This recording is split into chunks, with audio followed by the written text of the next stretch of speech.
Okay, good morning. This is my video for the day. I'm doing Inhumans number 1, 25 cents. You can see the wear and tear on that. I've had this one. Geez. Got this on the newsstand when it came out. This is, of course, the Inhumans that was created by Jack Kirby, another one of his Hidden City dwellers. That was a big theme with his. I mean, Asgard was a hidden city with Thor. Jack Kirby also did the Black Panther with Wakanda, another hidden city. The Inhumans, they lived in Atlan, the hidden city in the Himalayan mountains. And the Eternals with hidden cities all over the place. It was just a recurring theme with him at Marvel. Here we go. Stan Lee presents. First, check out those ads. I love that. Okay, this is the splash page. It's usually one panel in the. It was just a nice way to introduce everything. A nice establishing shot of all the characters. It seems that they don't really do it. Now this is interesting. Again, well, first off, let's go with the year, 1975. 1975. This is called the Indicia. Has all the postman subscription, $3.50 for 12 issues. Oh God! See, kids used to be able to afford comics. You know, nowadays Batman is going up to $6 an issue. What kid is gonna be able to afford that?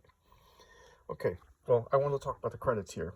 And notice this: Doug Moench, writer; George Perez, artist; Frank Chiaramonte; okay, Annette K, letterer; Diane B, colorist; Len Wein, editor. Okay, now this came as a surprise to me because Doug Moench, I love him. One of my favorites. He did the 80s run on Moon Knight that is so grounded and based. It's like if you ever watched the Daredevil Netflix series, that's what the Moon Knight comic it was him and Bill Sienkiewicz.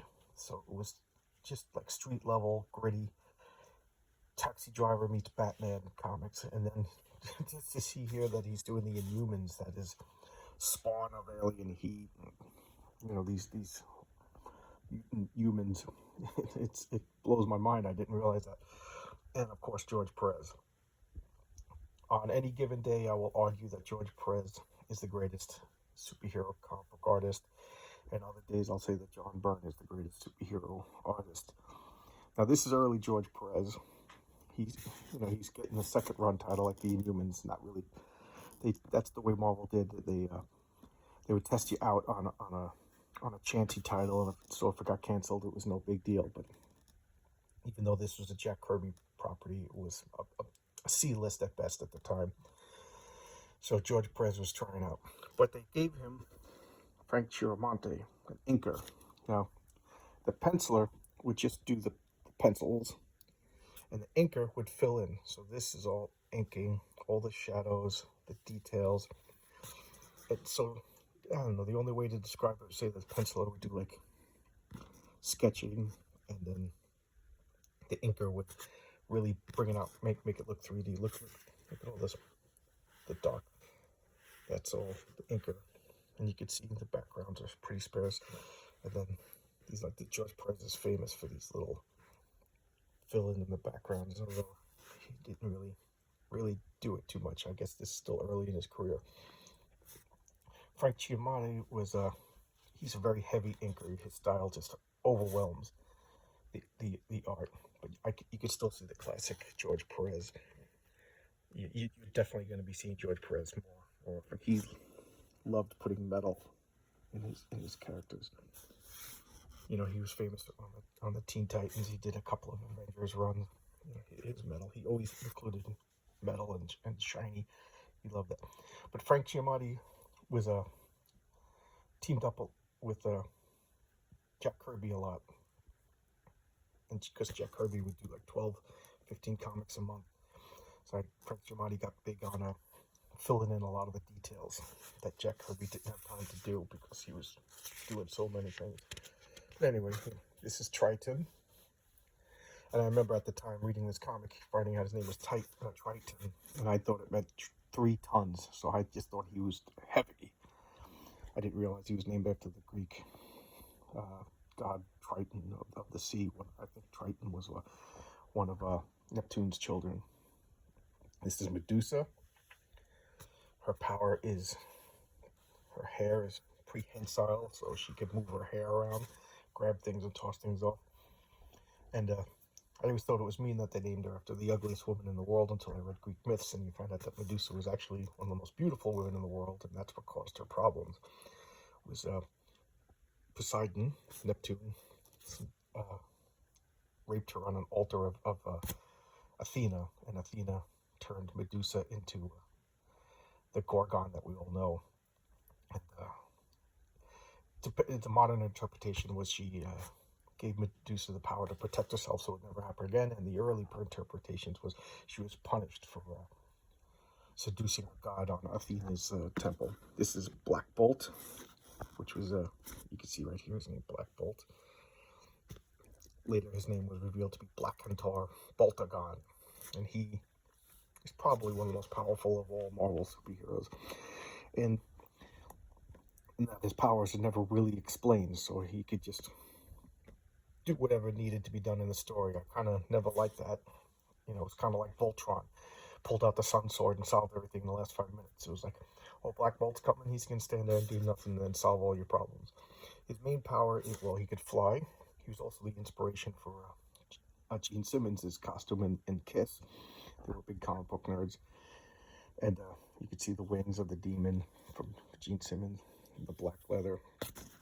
And he was silent. He was strong and silent. In his voice, he had the quasi-scream, whatever that is. But even a merest syllable, a whisper of his voice could shatter mountains. And then he has this antenna up here that he could control electrons. What that meant, who knows? It just did whatever it needed to. This is Karnak, the Shatterer. He was able to detect anything's weakness and destroy pretty much anything with karate chops. So he would find the weak spot on a wall, karate chop, and crumble the wall. I remember he found Hulk's weak spot and knocked the Hulk out in one hit, even though he's like a little... So he's like the meta-human mystic martial artist. And this is Gorgon. And I always love this guy, Gorgon the Shatterer. You can't see, but he's got hooves. And he's super strong, super dense, like invulnerable. And he could, with his hooves, he could stomp down and create earthquakes. And I've since learned that Gorgon actually means bright eyes, and it was a term of endearment for women in Greek mythology. 3 Gorgons had 3 beautiful bright eyes. So it's kind of funny that the roughest and most physically violent of all these humans is named Bright Eyes. But there you go. Jack Kirby, when he created him, I guess he's in. And that's Attilan, the secret city out in the Himalayan mountains, which was also near Kunlun, the city where Iron Fist came from. So, and they kind of brought them together. The Inhumans, I'll get into the Inhumans lore later. Okay, look at this beautiful Jack Kirby. He was big on background details. Look, he loved to draw like the little stones. Awkward step over there. What was his name? I'm trying to remember without reading it. Stalor or something like that. Okay, that's Maximus the Mad. That's Black Bolt's older brother and rightful heir to the throne, but he's mad, so he got passed for Black Bolt, and he never forgot it. And here he is screaming. Black Bolt silently judging. And then he controls electrons, blooms from his antenna on his forehead. And, you know, because we all know electrons can silence the mad. Look at all the stone. Typical George Perez. He's retired now. He said comics are no fun anymore and quietly retired, which is a big shame. But I also hear he's got really bad like carpal tunnel syndrome, and it would take him longer and longer, and he never wanted to skimp on his details. This is actually very skimpy details for him, but this is early on in his career. Okay. Oh, look, he sleeps like a baby. Okay. Typical George Perez space. He loved all this stuff. Another thing he loved to do is throw in as many characters in a page, in a panel as possible. It's like, where's Waldo? Okay. Black Bolt's throne. Look at that guy. All of his cousins just sitting around. You know, the thing with the Inhumans is it's kind of contradictory, their lore, so I don't know. But back then, you were born kind of human, I guess, borderline human, and then but you had the potential for mutation, and you would go into the Terrigen mists and mutate at like 12 years old or whatever. And then this woman, I forget her name, Idris or something like that. I'm trying to, but she doesn't want to be ugly anymore. She's not an old woman. She's just mutated into ugliness. And she's pleading. Here we go. More ads. Look at these ads. She's pleading to be less ugly. She just wants to. And Gorgon is like, you asked for that. You're a mute. Oh wow. Nobody. If we don't, physical beauty is different, and the Targimists are sacred. So Black Bolt calms him down with a touch and tells her to go, and he unlocks the vault to the mist, and everybody's like, holy crap. Meanwhile, a meteor lands. Boom, boom, explosion, and Blast Star, another Jack Kirby creation. In case you don't know who Jack Kirby is, Jack Kirby and Stan Lee were the two partners who created everything in Marvel, with the exception of Spider-Man. Yeah, Stan Lee created Spider-Man, and Jack Kirby did not. That was Spider-Man was Stan Lee and Steve Ditko, who also did. That was also the team that did Doctor Strange. But if it's not Doctor Strange and it's not Spider-Man, chances are it was Jack Kirby and Stan Lee. And Blastar was an exiled king from the negative zone, another dimension on the opposite end of the spectrum as our dimension. We are the positive zone and they're the negative zone. And Blastar would come there. He was sometimes a diminutive dwarf, sometimes a giant, hard to be consistent over 50, 60 years. And he would shoot these energy beams. Learn to fly. Electric guitar amp for $16. There you go. Reduced down from $40. Write poems. Super bodybuilding course. Put on muscles of power. Inches of powerful muscle. Look at that. There are his bubbles coming out. A little recap. You see this? Okay. First off, this is called the gutter. Okay. And the gutter would separate the panels. This is a panel, this is a panel, this is a panel. This yellow text here usually meant like the narrator is speaking to fill in all the details that the characters don't quite know. This is a thought balloon. Thought balloon was bubbly and it had like little bubbles. And all the stuff kind of codified in the 40s and 50s. This is a flashback, but that's not universal. It was understood that it was a flashback because they changed the borders, so you knew something was different. I thought it worked. I wasn't confused as a kid. So just Blaster fighting the Hulk and Human Torch. This happened in a Fantastic Four comic, or maybe it was Marvel team, or maybe it was a Hulk comic. Oh yeah, here we go. Marvel Team Up 18. It's a little confused because Marvel Team Up is usually Spider-Man, but every once in a while they would test out the Human Torch. Human Torch is very popular, more so than today. The Fantastic Four seem to fade. They're still my favorite. So Hulk wrapped him up, tossed him in the sea. Oh, so a meteor hit his containment. What are the odds of that? And freed Blastar, who apparently doesn't need to breathe. And I always love this little detail. He puts his arms down and fires his power blasts, and that propels him. Okay. Oh, I touched the screen. I hope I didn't mess things up. I meant to touch here. Okay. This is the Terrigen room. Look at all this machinery. This is classic George Perez.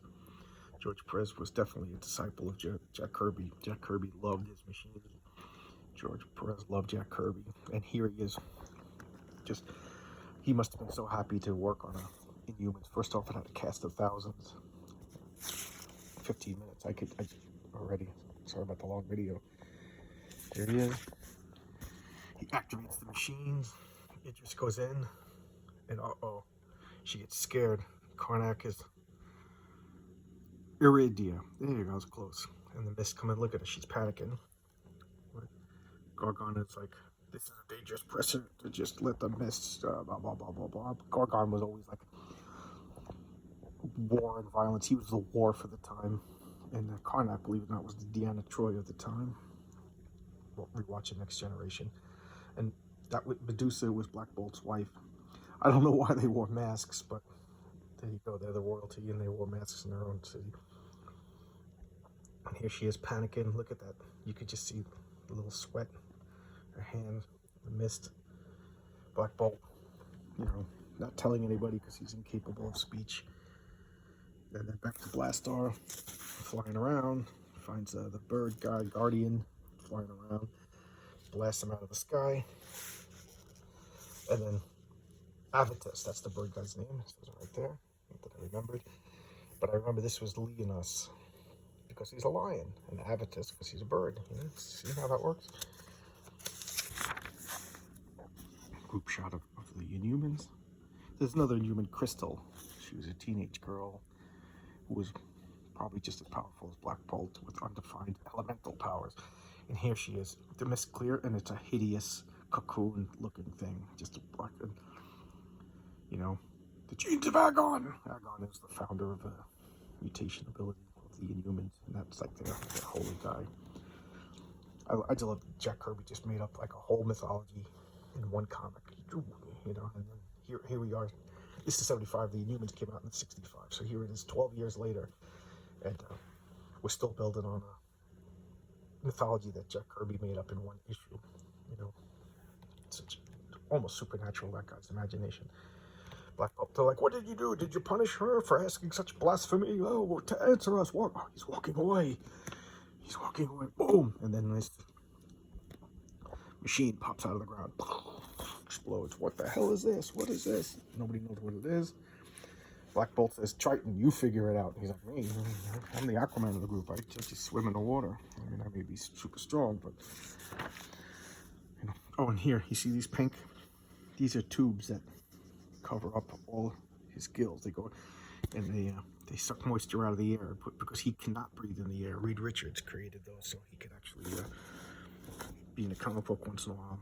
Because he was always just in the water when they first met. What are they doing? So Black Bolt and Triton, or Trigon is DC. The Hall of the Past Kings. Down there, he puts on a breathing apparatus, and this I remember. This I thought about this a lot. I used to swim in the backyard pool, and diving down, hundreds of meters, deeper, and then the pressure is getting to him. You see, that's how deep they're going underneath. He shows up. Oh, look, I just got attacked by some freak. Medusa. Okay, I'm in charge now. And all of a sudden, boom, explosion. Here comes Blastar. He doesn't need no reason. He's just blowing up stuff. When your name's Blastar and your power is Power Blasts, you just blow stuff up. I love these insane flying carpet type machines, which is nothing Jack Kirby did. He said the flying carpets were just these flying platforms from humans and other people turning into carpets and their imagination. He loved putting mythology into his comic books. Blastar's flying down, getting blasted by the defenses. Here's classic Jack Kirby right here. This is Jack Kirby Joe Sinnott. This might be Jack Kirby Vince Collado doing the inking. I could be wrong. I probably am. Blastar flying into them. They move at the last minute. That's Medusa's hair. Gorgon's bracing her. Just look. The straining. Now, it's obvious to see Gorgon straining. With the speed lines and the muscle lines, like this. Look at the back. I just love that. She is just You could tell, you know what her facial expression is, just from the way the back is, just a master. And then she's pulled off by Blastar. See, that was the face that she was making over here, you know, just amazing. Such a man. And look at that. Look at that face, pulling the hand up, blasting. Oh, I love that. So cool. Such a great panel. And it's funny, it's a panel I probably skipped over it because I have no recollection of it, but it's just in here now. I remember the stupid water, and I remember that. But this cool frame, I have no recollection of it. That's one of the things I love rediscovering this. You know, they fly in the catcher, Karnak's just piloting the ship, and Blastar laughs to the death. They're all laying there. You know, the Star Slavers. Yeah. This is actually, I take it back. This is my second copy. My first copy. My brother was mad at me, my older brother, and he took my first copy and he crinkled it up. That was, and Thor 186. Just crinkled them up into like a little origami boulder. So at one point, I bought a copy of this at a back issue store. Yeah, that's Inhumans. Well, what happened to Iridia? Was she mutated in destruction? We find out someday. Okay, I hope you enjoyed. Thank you.